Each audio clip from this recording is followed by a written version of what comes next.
Alright, so this is going to be another movie review. This one's called Cooley High, 1975.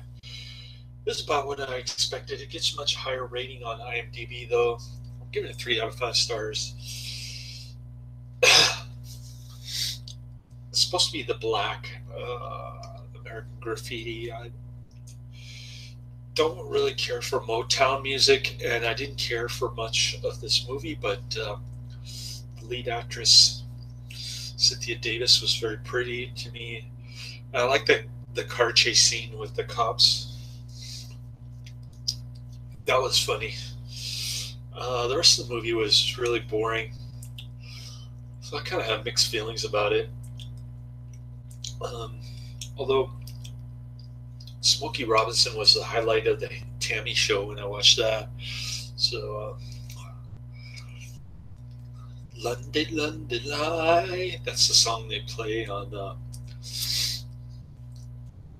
this soundtrack. Just a bunch of Motown stuff. You know, the Supremes, the Miracles, and all those other bands that I can't remember. So there's that, and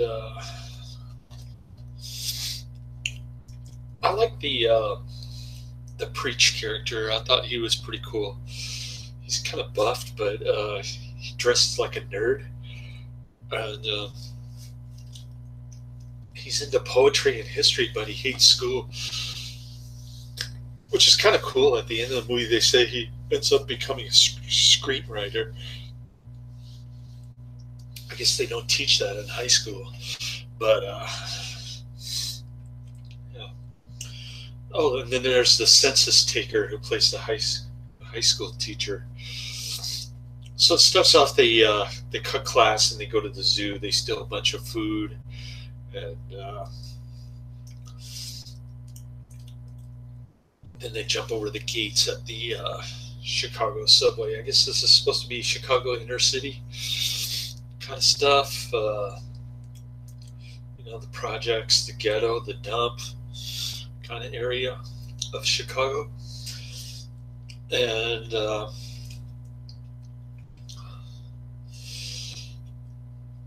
so Preach's best friend, he likes to swish basketballs right in the middle of somebody else's street ball game. And so they're hanging out. They go to a party. They get in a fight. And they get that car chase scene in the stolen car. The high school teacher, the census taker dude, manages to spring them out of jail somehow. Oh, he slips the prison warden joint or something like that. I don't know. He slips the cop a joint, and then the dude's fine with releasing 2 of them, but then they get blamed for snitching on the other 2. Because they're wondering, why in the heck didn't they release us? And why didn't they release 2 guys, but they released the other 2 guys? So after they get out of jail, the other 2 guys get out of jail. They're looking for Preach and his friend, and that's pretty much it. Sorry if I missed anything, but yeah, this is gonna be another AIP release. And the cars don't look like 1960s, okay? It looks like 1970s, so I think AIP kind of went low budget on us here. And I don't know if you could characterize this as blaxploitation, but it's definitely from the blaxploitation era. So it's got elements of blaxploitation and teensploitation. Right now I'm watching Friday Foster with Pam Grier, which is a blaxploitation movie, another AIP deal. And this movie is disappointing. It's got a lot of good actors in it too. Yaphet Kotto, Carl Weathers, Pam Grier. Came out the same year. So, yeah, I'm kind of disappointed with this disc. I want to see Squirm though. Squirm looks good. So, I decided to take the day off from one of my employers delivering groceries around San Francisco Bay Area, so I could take my car in for maintenance. There really wasn't anything wrong with my car. It was just the alignment was a little off, but they fixed that. And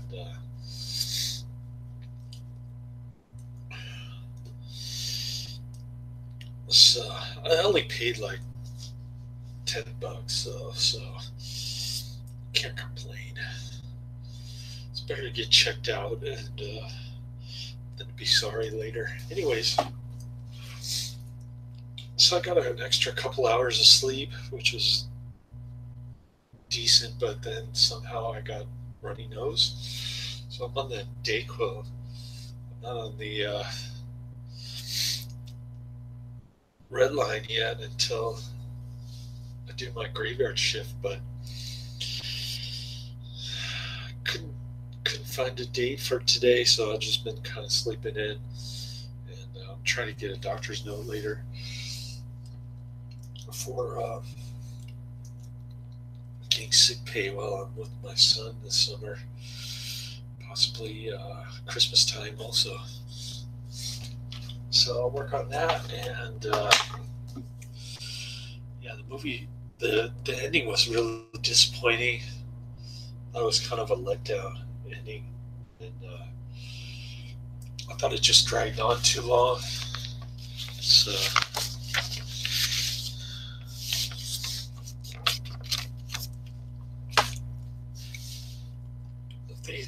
if they had made the chase scene longer, I think it would have been a better movie. But there were some good things about it. I mean, I like the Preach character, the high school dropout dude who goes on to become a successful screenwriter in Hollywood. And then his girlfriend is hot.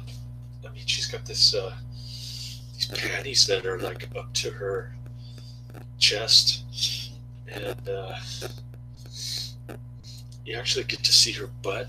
She's kind of flat-chested, but light-skinned and a very comely face, and her hair is kind of short.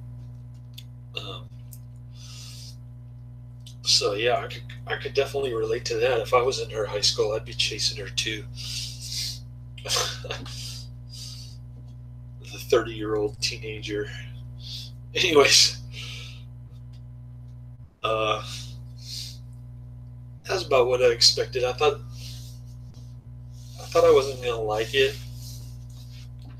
I mean, really, really like it. But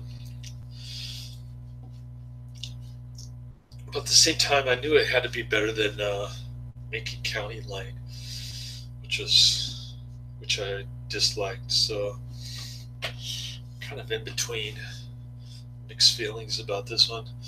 Friday Foster so far is really lame. I don't even know why I have to watch this so I can tell you not to watch it. I don't know.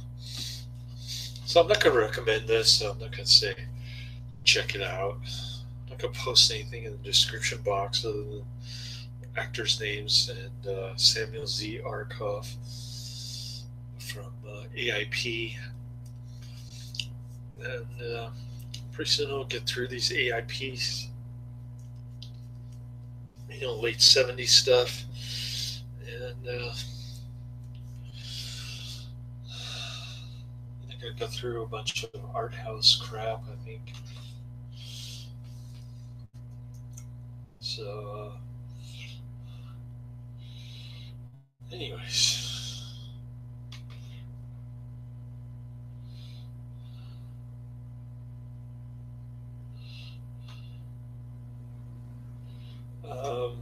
yeah, it's an hour 47 minutes. Way too long. Um, it's another thing I didn't like about it, but it does have some good points and some bad points. Really don't know what else to say. Laters.